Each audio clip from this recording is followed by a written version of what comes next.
ಸ್ನೇಹಿತರೆ, ಕರ್ನಾಟಕ ರಾಜ್ಯ ಕಂಡಂತಹ ಒಬ್ಬ ದಕ್ಷ ಮತ್ತು ಪ್ರಾಮಾಣಿಕ IAS ಅಧಿಕಾರಿ ಮಹಂತೇಶ್ ಬೀಳಗಿ ಅವರು ರಸ್ತೆ ಅಪಘಾತದಲ್ಲಿ ತಮ್ಮ ಪ್ರಾಣವನ್ನ ಕಳೆದುಕೊಂಡಿದ್ದಾರೆ. ಮನುಷ್ಯನ ಜೀವನ ನೀರಿನ ಮೇಲೆ ಇರುವ ಗುಳ್ಳೆ ಇದ್ದ ಹಾಗೆ ಅನ್ನೋದು ಇದಕ್ಕೆ ಅಲ್ವಾ.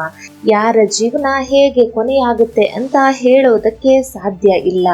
ಒಬ್ಬ ದಕ್ಷ ಮತ್ತು ಪ್ರಾಮಾಣಿಕ ಅಧಿಕಾರಿಯಾಗಿ ಗುರುತಿಸಿಕೊಂಡಿದ್ದ ಮಹಂತೇಶ್ ಬೀಳಗಿ ಅವರ ಈ ಸಾವು ಇಡೀ ರಾಜ್ಯದ ಜನರನ್ನ ಶೋಕ ಸಾಗರದಲ್ಲಿ ಮುಳುಗಿಸಿದೆ. ಕುಟುಂಬಸ್ಥರ ಮದುವೆ ಕಾರ್ಯಕ್ರಮಕ್ಕೆ ತಮ್ಮ ಕಾರಿನಲ್ಲಿ ಹೋಗ್ತಾ ಇದ್ರು. ಈ ವೇಳೆ ಕಲಬುರಗಿಯ ಜೇವರ್ಗಿ ಬಳಿ ಇವರ ಇನೋವಾ ಕಾರು ಅಪಘಾತಕ್ಕೀಡಾಗಿ ಈ ದುರ್ಘಟನೆ ಸಂಭವಿಸಿದೆ. ಮಹಂತೇಶ್ ಬೀಳಗಿ ಅವರ 3 ಸಂಬಂಧಿಕರು ಕೂಡ ಈ ಅಪಘಾತದಲ್ಲಿ ಮೃತಪಟ್ಟಿದ್ದಾರೆ. ಸ್ನೇಹಿತರೆ, ಕಡು ಬಡತನದಲ್ಲಿ ಹುಟ್ಟಿದ ಮಹಂತೇಶ್ ಬೀಳಗಿ ಅವರು IAS ಅಧಿಕಾರಿ ಆಗಿದ್ದು ಹೇಗೆ? ಅವರು ಓದಿರೋದೇನು? ದಕ್ಷ ಅಧಿಕಾರಿ ಮಹಂತೇಶ್ ಬೀಳಗಿ ಅವರ ಸಂಪೂರ್ಣ ಮಾಹಿತಿಯನ್ನ ಈ ವಿಡಿಯೋದಲ್ಲಿ ನಿಮಗೆ ತೋರಿಸುವಂತಹ ಪ್ರಯತ್ನವನ್ನ ಮಾಡ್ತೀವಿ.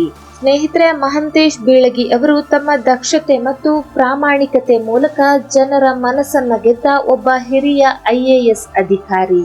ಇವರು ಹುಟ್ಟಿದ್ದು 1974ರ ಮಾರ್ಚ್ 27ರಂದು ಬೆಳಗಾವಿ ಜಿಲ್ಲೆಯ ರಾಮದುರ್ಗ ತಾಲೂಕಿನ ತೀರಾ ಬಡ ಕುಟುಂಬದಲ್ಲಿ ಜನಿಸಿದ್ರು.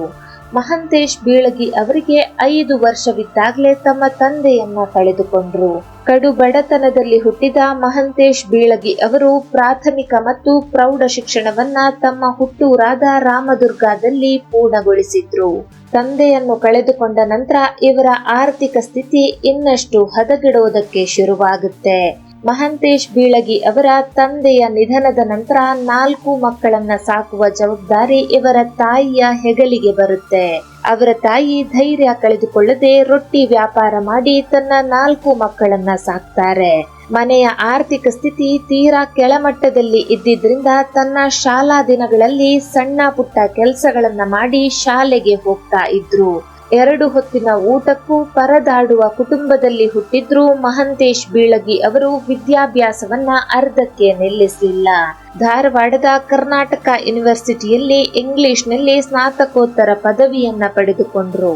ಕಡು ಬಡತನದಲ್ಲಿಯೇ ಬೆಳೆದ ಮಹಂತೇಶ್ ಬೀಳಗಿ ಅವರು ಸಣ್ಣ ವಯಸ್ಸಿನಲ್ಲೇ ದೊಡ್ಡ ಸಾಧನೆ ಮಾಡುವ ಕನಸು ಕಂಡಿದ್ರು.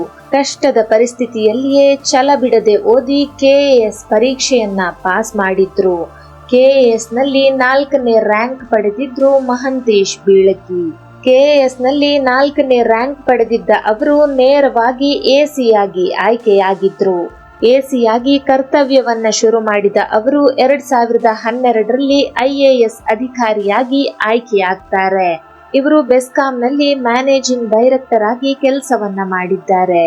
ಹಾಗೆಯೇ ದಾವಣಗೆರೆಯ ಜಿಲ್ಲಾಧಿಕಾರಿಯಾಗಿ ಕೂಡ ಕೆಲಸವನ್ನ ಮಾಡಿದ್ದಾರೆ. ಅಷ್ಟೇ ಅಲ್ಲದೆ ಉಡುಪಿ ಸೇರಿದಂತೆ ಕರ್ನಾಟಕದ ಬೇರೆ ಬೇರೆ ಕಡೆ ಕಾರ್ಯನಿರ್ವಹಿಸಿದ್ದಾರೆ. ಸದ್ಯ ಕರ್ನಾಟಕ ರಾಜ್ಯ ಖನಿಜ ನಿಗಮದ ವ್ಯವಸ್ಥಾಪಕ ನಿರ್ದೇಶಕರಾಗಿ ಕೆಲಸವನ್ನ ಮಾಡ್ತಾ ಇದ್ರು. ಇವರು ದಾವಣಗೆರೆ DC ಆಗಿದ್ದಾಗ ಹಲವು ಮಹತ್ವದ ಕೆಲಸಗಳ ಮೂಲಕ ಜನರ ಮನ ಗೆದ್ದಿದ್ರು. ತಮ್ಮ ಕೆಲಸದಿಂದಲೇ ಧಾರವಾಡದ ಜನರ ನೆಚ್ಚಿನ ಜಿಲ್ಲಾಧಿಕಾರಿಯಾಗಿದ್ರು ಮಹಂತೇಶ್ ಬೀಳಗಿ. ಇವರು ಅನೇಕ ಸಮಾಜಮುಖಿ ಕೆಲಸಗಳಲ್ಲಿ ತಮ್ಮನ್ನು ತಾವು ತೊಡಗಿಸಿಕೊಂಡಿದ್ರು. ಇನ್ನು ಸ್ಪರ್ಧಾ ವಿದ್ಯಾರ್ಥಿಗಳಿಗೆ ಕೋಚಿಂಗ್ ನೀಡುವ ಮೂಲಕ ಯುವಕರಿಗೆ ಪ್ರೋತ್ಸಾಹ ನೀಡ್ತಾ ಇದ್ರು. ಧಾರವಾಡದಲ್ಲಿ ಸ್ಪೋಕನ್ ಇಂಗ್ಲಿಷ್ ತರಗತಿಗಳನ್ನ ಪ್ರಾರಂಭಿಸಿ ಸಾವಿರಾರು ವಿದ್ಯಾರ್ಥಿಗಳಿಗೆ ಬದುಕುವ ದಾರಿ ತೋರಿಸಿದ್ರು. ಒಟ್ಟಾರೆ ಒಬ್ಬ ದಕ್ಷ ಅಧಿಕಾರಿಯನ್ನ ನಮ್ಮ ಸಮಾಜ ಕಳೆದುಕೊಂಡಿದೆ.